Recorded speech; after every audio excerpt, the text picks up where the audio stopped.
I thought I would jump on to do a review of Dirty Filthy Billionaire by Laurelin Page. It is a novella in her Dirty Filthy Universe world, and is also part of 1001 Dark Nights. It released on May 16th. So I've struggled with this one. I read the novella back on May 12th and told myself to take a moment before I put pen to paper or fingers to keyboards to put any review down. Take a step back and think about it. I did that, didn't write my review up, and reread the book again, thinking maybe I missed something.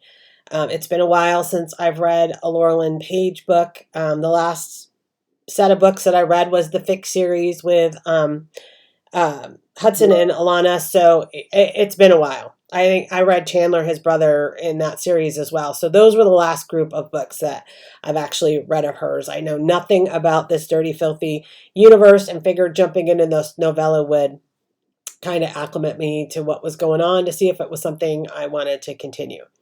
Unfortunately, I think I just had a lot of issues with the characters. Maybe it's the HR manager in me that had issues with some of the workplace things that were going on, but it just did not sit with me. It's at all.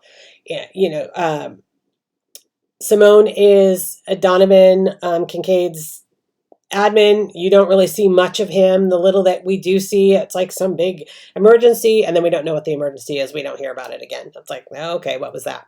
But Simone uses his ticket to a charity event because she wants the meal. She knows he doesn't go to these things. He won't care if she uses it. There's no fear of her getting fired. So off she goes because she wants that saffron creme brulee.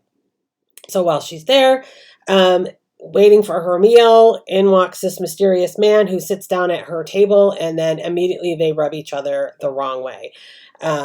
He questions who she is, who does she work for, why is she there? She chokes on food. He doesn't, well, I'm going to say chokes. He doesn't help her. She cuts her finger on a thorn on a rose. You would think she was bleeding out. Again, he doesn't help her. They rub each other the wrong way. It's not until Donovan shows up looking for his wife and Simone has to help him that she finds out who is Sebastian Steele. His family is a media conglomerate, and apparently they want something to do with Donovan, so that's why he's there. So that starts their relationship. To me, it doesn't start off on the right foot, but that's how it ends, or it starts. Go to the next day. Sebastian shows up at Donovan's office, and he and Simone go at it in her boss's office. Workplace issues all over the place with that one. Okay, try to take the HR manager hat off and not worry about it, but I'm like, no, that one, that's bad. Next day, she reciprocates by going to his office, and things carry on. Then she loses a bet, so she ends up having to go to his apartment. He dresses her in a French maid's outfit, and things go on from there. She finds out really why he has been pursuing her, and she gets crushed, and then it goes from there. It just borders on, I like my kink. Kink is good. Kink is fine.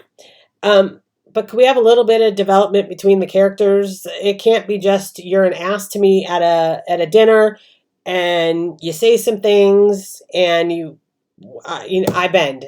Here I am. Let me bend over so you can spank me. It didn't work for me. Maybe if I had read the other books in the series, it would have been okay. But I just, I need to have a little bit of that character development to see what spark there is for why these two characters should be together, or even if it was a one-night thing, why are they together? There just didn't seem to be anything there to draw my interest and make me believe that these two had what it was going to take to really get a happily ever after, which they got at the end of the novella. So there we have it. It wasn't a book for me.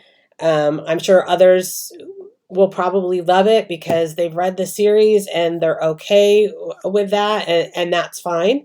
But it just wasn't one for me. So this will end up getting 2.5 out of 5 stars for me. And maybe if you're a Laurelin Page fan and you've read the series, you will love it, but it was not one for me.